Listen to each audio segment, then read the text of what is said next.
table football? Don't mind if I do. Table football monthly. On the ball from Caston to Subbuteo. Table football monthly. Pick the team 'cause we're set up and we're good to go. Yeah, we're good to go. We're good to go.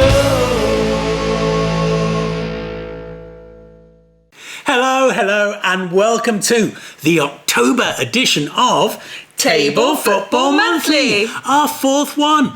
And best news of all, Smithy is back from his holidays and looking better than ever. I think you'll agree. No, Smithy is preparing for the feature on Striker. He is indeed. He will be presenting part 2 of the story of the iconic 70s tabletop game later on in the programme. Now, we are not going to sit here gassing on about all the things that are in today's programme because we've got far too much going on, so we're going to rush on. So you've either got to trust us, They're going to trust us. trustworthy faces, or you can hit that cheeky forward wind button if you're feeling impatient. No, what we're going to do, we're going to dive straight into giving you the answers to last month's competition. You'll remember we asked you to name this Premier League away strip. Now, we had answers that range from Everton. We had a few of those. We had a Liverpool. We had a Wolves. But that would have been a bit close to their home kit. The answer we were looking for was... Newcastle United. Of course it was. And just to provide some evidence of our case, here's a photo from their match earlier this season away to Spurs. And there you'll see their bright orange strip. So, we had a lot of correct answers. And the names of those who were correct will be zooming along the bottom of the screen whilst Danielle picks the winner. And we've not got a Bonio box. We've got a Subbuteo scoreboard box. Infinitely more professional. Right, go on then. Pull the name ready? out. Who's got it? Oh, this is exciting. Who's got it? Dave Croucher. Dave, congratulations. Well done, Dave. You are now the proud owner, or soon will be, of 2 Topspin Premier League teams in named boxes. So one or t'other of us will be in touch with you right after the programme. So give some thought to which 2 teams you would like. Well done, Dave. Well done indeed. Now, on the subject of Topspin, you may recall last month we did a comparison between Topspin heavyweights and the original Subbuteo heavyweights, which appeared to go down quite well. So much so that Rob Beresford got in touch and said he would like to see a similar comparison done between Subbuteo and a brand you don't hear so much about these days. A brand that we have become big fans of We certainly have. in the last couple of days for reasons that will become apparent in just a couple of minutes. So do stay with it. And that brand is, of course, Zugo. Wherever I go, Zugo.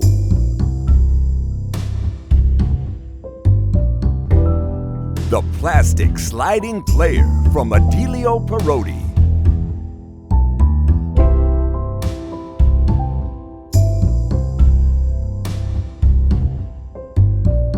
Zugo pour homme. I'll never get tired of that. Parodi, an Italian toy firm, imported Subbuteo into Italy for years. You'll find more information about them on Peter Upton's excellent Subbuteo tribute website. They are recognised as being the key pioneers behind the massive popularity of the game in Italy. When Hasbro announced that they were no longer going to supply Subbuteo to Italy in the mid-90s, Parodi produced their own version of the game, called Zugo. And here it is, a Zugo boxed set. And everything you can see before you is what comes in the box. A Zugo cloth playing surface, 2 robust plastic goals, teams in red and blue, and a Zugo 22mm ball on the centre circle. You also get your booklet of instructions and a catalogue. So what's interesting about these players is the base. They are very flat and very shallow, ideal for sliding and even more ideal for chipping. So what we should do is give a demonstration of how they work, but not on this pitch. This is the second one I have owned. The first one I ironed last week with this result. Yes, I know, my fault. Maybe I had the iron too hot. This one I've ironed with a cooler iron, I've ironed with a cloth over it, and you can probably still see that it's quite wrinkled. So we'll change this pitch for another one, just so you can see these players at their best. Well, they can certainly slide, and delicately when required. Here we want to reverse cut to a teammate whilst maintaining a holding midfield position. A controlled block, a very long run up for a penalty. And in match conditions, perfect. So our summary so far, I think we've proved that Zugo players can make you more attractive to women, and I think we've also proved these little chaps can slide. But can they chip?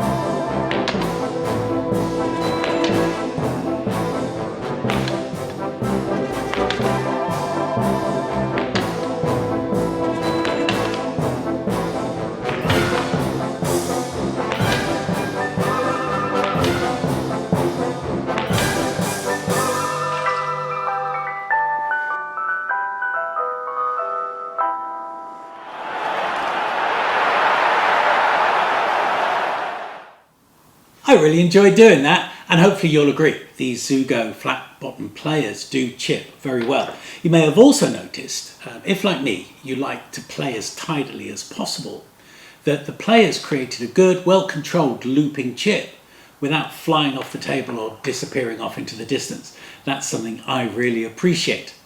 Now in the late 90s, Zugo also produced their version of the iconic Subbuteo heavyweight player. Here they are here. So in the red hoops on this side we have Doncaster Rovers, and on the other side in their sky blue the traditional Subbuteo heavyweight Coventry City, and how nice it is to see lower league clubs catered for.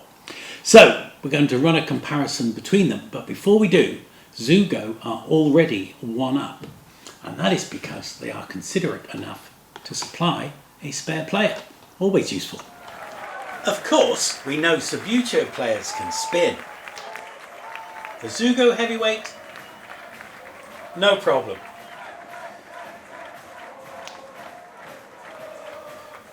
As for the slide, both perform perfectly. We've seen Subbuteo heavyweights chip, just as straightforward for the Zugo player. In my view, there isn't much difference between the Zugo heavyweight and the Subbuteo heavyweight. If you want to be really picky, the Zugo heavyweight can be a little top heavy when spinning or sliding over a distance, but it's such a small issue, it's hardly worth mentioning. Now, on top of these player types, Zugo also provide a fine range of accessories. This is their fencing. So here we have it. As you can see, they're plain grey panels. They do come with stickers if you're so inclined to have advertising hoardings on them. Unlike Subbuteo fencing, they're solid panels, perfect height to stop a ball and a player, and to my mind they look perfectly attractive around the edge of the pitch and are certainly fit for purpose. They also provide a rather unique grandstand, so I think we'd better go and take a look at that next. And here you have it. The Zugo stands are around both sides, and you might be able to see the red corner pieces here. We'll have a closer look at those in a minute. Now these are quite interesting. Let's have a little comparison to the more modern Subbuteo grandstands. This box contains two grandstands to go on the side of the pitch, and in grand Blue Peter tradition, here's one I made earlier. You'll see it's narrower than the old Subbuteo grandstand. This one I'm going to assemble for you now to show you how easy it is. For some reason this is making me quite nervous. Right, here's the grandstand itself, and we have two sides. The longer side evidently goes at the bottom with two clips. Forgive me if I'm not looking at you while I do this, but I've got to concentrate. Can't mess this up on camera. Let's put the other half in as well. Okay, is that feeling solid? Are they both in? No, they're not. This is what I feared would happen. There we go. Right, there are 2 clips at the bottom, just to make the base sit flat. There we go. And the roof, thicker side at the front, which hopefully will just slot on the top. And what would be nice is to get a satisfying click. There we go. So here, built fairly quickly, we have the twin of its friend here, and they look really rather splendid together. Now, these stands have a unique feature that I haven't seen elsewhere, and that is a bag of grey clips that fit into the back of the stand, joining them together, which has 2 benefits. One is you get a really clean line on the side of your pitch, but also should one get knocked, it's unlikely to fall off the table onto the floor. Otherwise, you get your bag of 50 unpainted spectators, your instructions and your self-adhesive advertising stickers. All rather lovely. That about wraps up our piece on Zugo this month. For Rob Beresford, I hope you've enjoyed it and it's covered the things you wanted covered. And for everybody else, I hope you've enjoyed it as well. There are 2 last things to show you. In the accessory range, Zugo will provide a pack of 4 balls. The panel grooves on these are not too thick, so they've got a fairly true roll. So they're okay to play with. And you can get yourself a pack of fairly modern looking match officials. Now, I'm sure I don't have to say this, but I will just for clarity. On Table Football Monthly, we do not accept any sponsored products and we do not do sponsored pieces. So everything you've seen on the programme since its inception and going forward is from my personal collection, and all of the opinions expressed are mine. Now, the other thing that's traditional to the programme is that we like to give something away every month. This month is no exception, and it has a Zugo theme. These 2 teams are Croatia and France from last year's World Cup. These have only been opened for this programme to do some demonstrations. So if you'd like to win them, this is the question. What French footballer came over to the English leagues and played for Newcastle United, Tottenham Hotspur and Aston Villa? If you know the answer, send us an email to the usual address and we'll pick a winner out of the box, some box, next month. And in the meantime, I'll get these polished up, put in their boxes and ready for dispatch.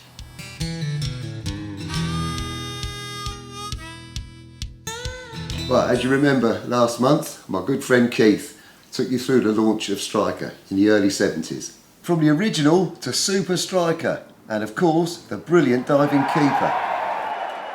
As the 1974 Munich World Cup approached, both Subbuteo and Striker had World Cup editions ready. And here it is, World Cup Striker, with floodlights and a weird looking scoreboard. But there was nothing weird about the floodlights, plenty of illumination to play a decent game of table football. Saves and all. After Super Striker and the World Cup edition, Parker followed up with this, Striker, with the new Wembley fast pitch and built-in barriers. What's not to love? This foam pitch has similar markings to the original, though it's a little smaller.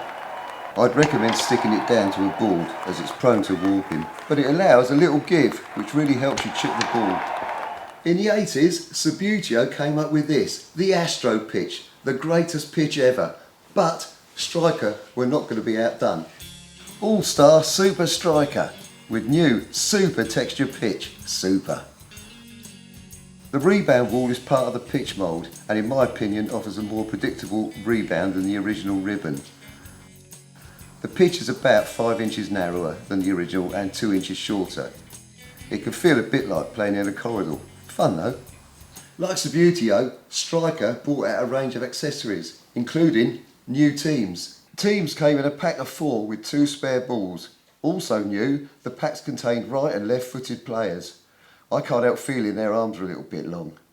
But can't do a piece on Striker without showing my winning goal against Keith. Lovely.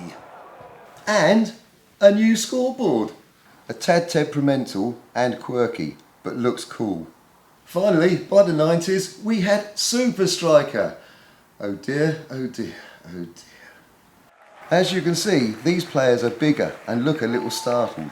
No zones on the pitch with this one, but whilst that's good, the keepers are what let the game down. No wonder he looks so sheepish. All the striker games we showed last month and this month are available in car boot sales and on auction sites. For my money, Original Striker and Super Striker are the ones I'd recommend. You'll pick up a great version of either for around £70 to £90, and I recommend it. Great fun. Nice one, Smithy. Love that. Well done. Can't beat a bit of old Striker. No, it's funny. When Striker first came out in the early 70s, it kind of passed me by.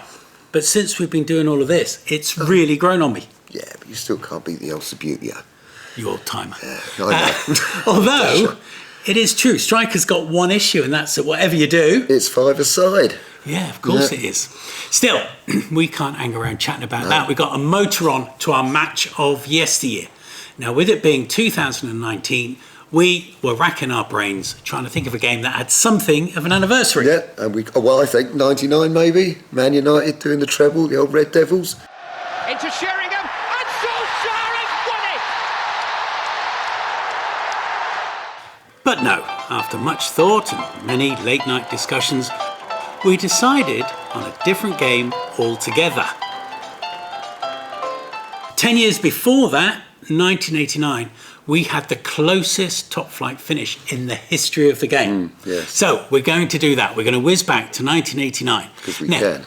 That season will be remembered for all time for the dreadful Hillsborough disaster. But prior to that, in the April, Arsenal had been flying and looked destined to win the championship. Now, whether it was on a tide of emotion following the dreadful scenes at Hillsborough, Liverpool won the Merseyside FA Cup final, and then 2 weeks before the end of the season got to the top of the table for the first time in that season. Yeah, because Arsenal were faltering by then. Yeah, Arsenal hit a dodgy patch and Liverpool overtook them. Now that meant that for Arsenal to win the championship, in one of the great ironies that football always throws up, on the last day of the season they had to travel up to Anfield and win by 2 clear goals. Not a good place to go. Correct. But even if they achieved that, they weren't going to win the title outright. Points were the same, goal difference were the same. If Arsenal could win by 2 clear goals, they would win on most goals scored. So we're going to take a look at the goals from that game now with the gorgeously sexy dulcet tones of Brian Moore. Brian Moore, big match, Sunday afternoon. Yeah, and on the ball, on of the course. ball, yeah. Great man. So here we go. Liverpool v Arsenal, 1989. Winterburn and Richardson behind it. Adams has made a darting little run in there. And Smith! And Arsenal have scored. The Liverpool players are surrounding the referee, asking him to speak to a linesman. Well, let's see here. Winterburn's kick and glanced in by Smith. But he's coming across to have a word with the linesman now. Ronnie Whelan looking on there. The goal's been given. And what a game we have now. There's John Barnes saying, come on, as he shouts to his teammates. Just a few seconds away now for Kenny Dalglish. Arsenal comes streaming forward now in surely what will be their last attack. A good ball by Dixon, finding Smith. For Thomas, charging through the midfield. Thomas, it's up for grabs now. Thomas, right at the end. An unbelievable climax to the league season. Suddenly, it was Michael Thomas bursting through. The bounce fell his way. He flips it wide of Grobbelaar. And we have the most dramatic finish maybe in the history of the Football League. There will be those who believe that Aguero's last gasp winner for Manchester City against Queen's Park Rangers in 2012 was the closest top-flight finish ever. But, don't know about you, in my view, that Liverpool-Arsenal game of 89 eclipses it. Tops that, yeah. Injury time, against the odds, fantastic. Now, while I was looking into that game, Yes. I couldn't help but think, I've got no evidence, but I believe that game spawned more television football pundits than any other in history. Alan Hansen, George Graham, Alan Smith, John Barnes, Nigel Winterburn, Lee Dixon, Lee Dixon, Paul Merson. yeah. Oh, I can feel a new loads. feature coming on. Oh, yes. Yeah. Let us know if you can think of a game that spawned more television pundits than Liverpool Arsenal. That should keep us occupied for a while, shouldn't it? Yes, because we've got plenty of time. In a moment, we're going to be talking to Chris Burford. He's coming in to talk about the Solo Fantasy League, which should be interesting. It's a new one for me. But in the meantime, I was thinking we might take a little intermission. That'd be nice. Cinema style.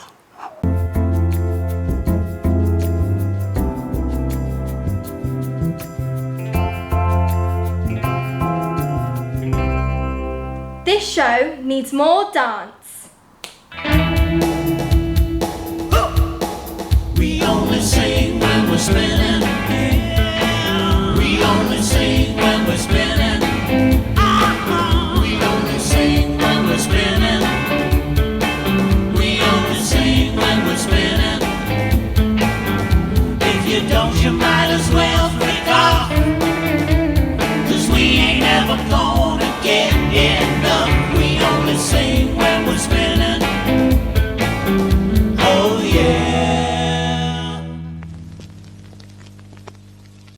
Our guest this month is Chris Burford. Hello. DJ, International Man of Mystery, and he's going to be sharing the hitherto untold secrets of Solo Subbuteo, something I am particularly keen to hear about. Now, the thing that makes Chris particularly interesting in relation to this show, because he's interesting in lots of other ways, but in relation to this show, is you play in a Solo Fantasy League. Yes.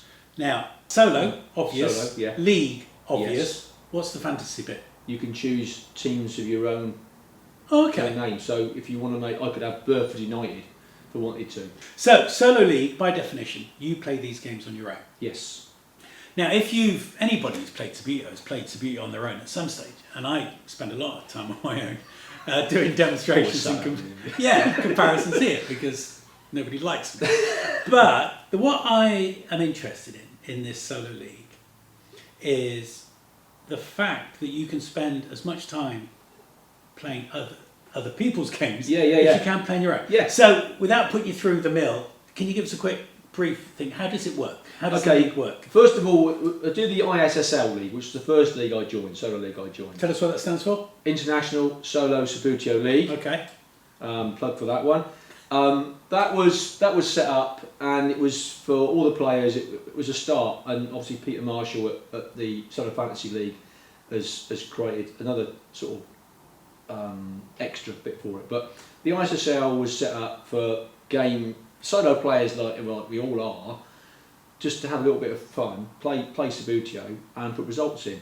I mean, now the league's got massive. So many players. I think we've got like 5 or 6 leagues. We've got a conference in there. You've got the European Champions League tournament. You've got a League Cup tournament. But it's based on trust and honesty. You play your home games. So I've got Tottenham and Celtic. My home games come up. I play my home games, and I must admit I've lost a few home games because I'm honest and truthful. You can tell just by looking at his face, clearly. But I think that's what it's all about. I mean, you look at the results, and it came up on the other day, and you look at some of the results and think, they won because they're at home. But everyone's in the same boat. And then you get your neutral games. So I might get a Division 3 game that's not been taken by anybody else, and it could be Dundee versus Hibernian. Not my teams, could be somebody else's teams, but I'll play that game, and whoever wins, I'm non-biased. Goalkeeping. Yes. Subbuteo goalkeeping, weird art that it is. Yeah. I can't think of anything more difficult playing on your own. It depends if you're good in goal or not. Well, even if you're good, surely. No, I make some great saves. Right, so I'm going to shoot, Yeah. and I've got my goalkeeper. Yeah. I know which corner I'm going for. That doesn't mean I'm going to hit it. Well, so do I. So I know what corner I'm going for. If I'm holding the goalkeeper, I know what corner I'm going for. Yeah. Doesn't that give me a better chance of saving it? It does. Okay. But it depends. I mean, often I've gone to save it and the court, as down at low, and it might have gone above it. Or if it takes a deflection off the defender, it can wrong foot the keeper. So what I started thinking might be helpful is if you got home at 10 o'clock at night, everybody's knocked off to bed, you can go engage in this league whenever it's convenient to you. Yeah. The lads who've been in who've got clubs have got every other Monday or whatever it might be. So I get that. The other thing that would bug me is, so I'm going to confess to being a Villa supporter. So in my solo fantasy league, my Villa's home record is unblemished. Yeah. And so far, so's their away record. Yeah. You end up playing my away game, and you call me up after and say your Villa lost 4-0. Well, that's part and parcel of the league. I mean, the thing is, we all know each other. I think we all know each other fairly well on the group. Okay. And I think that's the key element. I mean, I try and look at the Subbuteo groups. To be honest with you, I find part of their family to me, because we've all got the same stories, and no one that I know of yet has crossed the line, has got argumentative or anything like that, because we just know it's going to happen. I mean, Tottenham have lost many away games. What is the difference for you, emotionally, up here, between playing a Subbuteo game on your own and playing Subbuteo on your own in a league? What? I think, it's a difficult one. I think being in a league, you're part of something. You're part of something, and you feel quite accomplished. The fact that you've been, I think it's something you've been honoured that you've been asked to join the league, and they sort of understand why you're doing it for. I mean, you can play. I've got my own league set up. I play on my own. I create my own leagues and have my games and their own teams. But I think you're being part of a community, and I think that's what it is. You're part of a community. That makes sense. And everyone, like I said before, nobody judges you. You play the game, you put the result in, you get the league table out. If you top, you top. You bottom, you bottom. Right, we've got to share, because Chris has been a little bit modest. As he mentioned earlier, when he started a year or so, coming back to game a year or so ago. So you won Division 2. Yes, I did. With Spurs. I did, yes. And through the post, we now know. I got a trophy. I got a little medal, shield. Which has got to be one of those. It's brilliant. I mean, at 55 then, I was then when I won it. 55 and past 55 and past it. It's like, I've won something in Subbuteo. My word, what's going on? Did you go running into your wife and said, I did. The expenses are justified. I did, yeah. The expenses. I did. It was not a waste of money. I know. And she sort of laughed and carried on watching television. We've reached that moment where it's time to think about the Subbuteo Challenge. Last month's guest, Stuart Grant, is currently top of the table with 27 points and destined to win our prize of £100 to spend at Subbuteo World and to receive both copies of our History of Table Football DVD. Right, so we're going to go set up the table and have a go. Chris, 1,000 thanks for coming down. My pleasure. Really nice to see you. Yeah, brilliant. And I'll put all the information up for the Solo Fantasy League at the end of the programme. See what you think.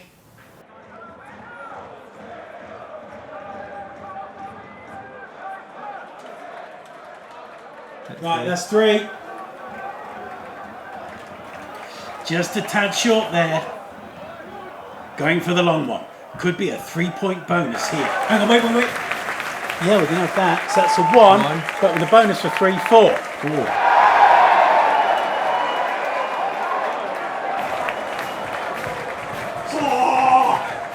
Right, so 5 with the bonus distance of 3. 8 for that, 7 already, 15. That's shot 1. Shot 2 then. Come on, Chris. There was a clip then, wasn't there? There was. That's 10. With another 3. You could win the whole competition on this round. Oh!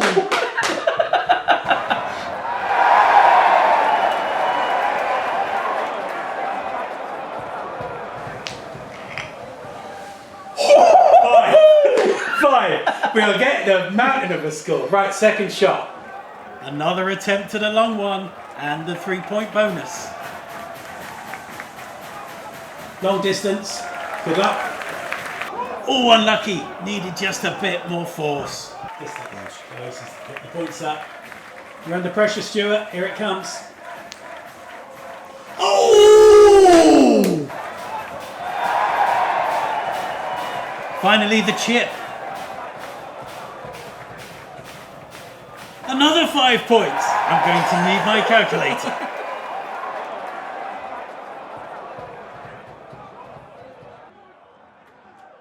Five straight in. Shot 2. This could be a big score here, Chris. Final shot. Here we go. In and out again. 38 points scored. Fabulous result. That puts Chris at the top of the leaderboard above Stuart Grant.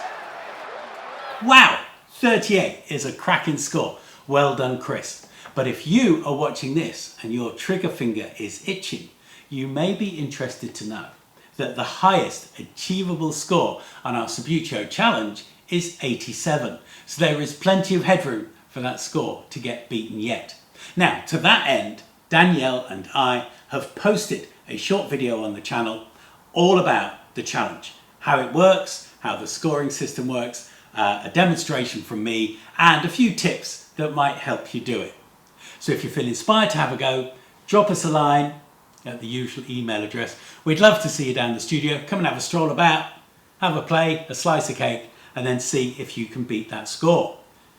If you feel you can, then come the end of May, you could be the one with £100 to spend at Subbuteo World and copies of our 2-part DVD about the history of table football. Well, that just about wraps it up for this month's edition. And for once, we actually have done oodles.